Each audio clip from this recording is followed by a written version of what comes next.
Both the House and the Senate were not in session Friday. They're coming off a busy week and gearing up for what might be a tougher one. The House adopted a Senate-approved budget on Thursday. President Trump praised the move in a tweet on Friday, congratulating House Speaker Paul Ryan, Majority Leader Kevin McCarthy, and Majority Whip Steve Scalise on the vote. He ended by saying, quote, "Now for the biggest tax cuts."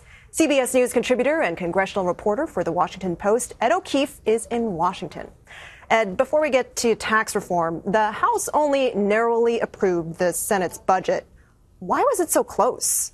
Well, a good question, and with an interesting reason, because you had 20 Republicans vote no, a handful of them because they don't like the size of it and the fact that it would add so much to the deficit, but most of those Republicans because they're from the states of New York and New Jersey and concerned about talk that the GOP tax plan will include ending the deductions for your state and local taxes. That would especially affect 6 states across the country, especially California, Illinois, New Jersey, and New York, that have really high property taxes and local taxes.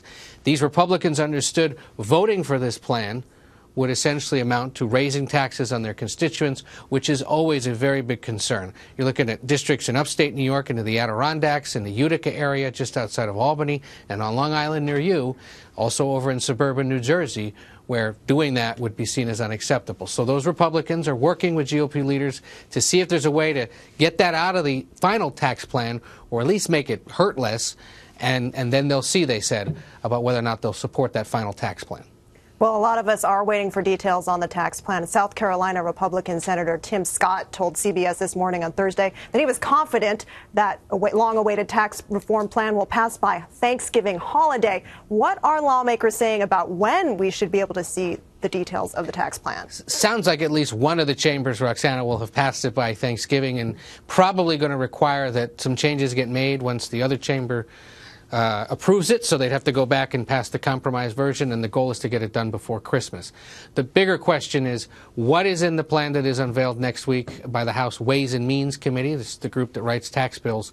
And how long and what exactly might cause opposition to suddenly fester up? Is it, again, that concern about the lack of deductions for state and local taxes?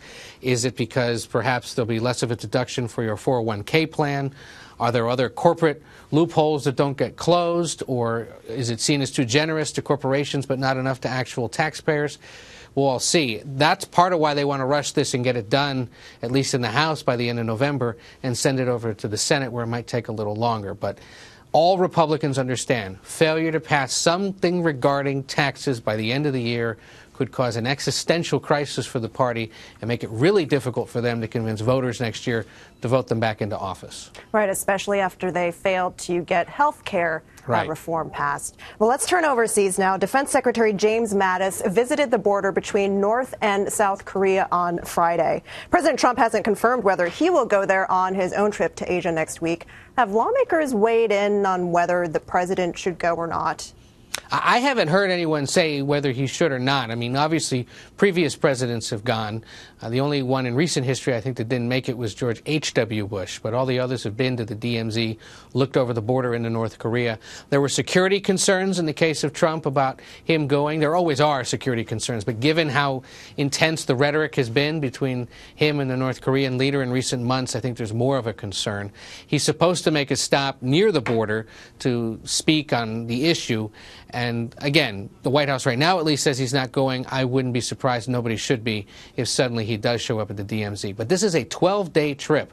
He's doing the South Korea, Japan, the Philippines, Vietnam. He will meet with the Philippine President Duterte when he's in Manila, which could be a very interesting meeting, given that that president, of course, has adopted some controversial anti-drug and anti-crime measures in his country. And it'll be a big test for the president. I know, in fact, House Speaker Paul Ryan on Thursday kind of joked about the fact that the president would be out of town, seemingly relieved that he will be, so that Republicans back here can be working on that tax plan. So he won't be tweeting, perhaps, about that tax plan. He'll probably be tweeting, and I think their hope is that he's not tweeting too much about taxes, yeah. Got it. Ed O'Keefe, thanks so much. Take care.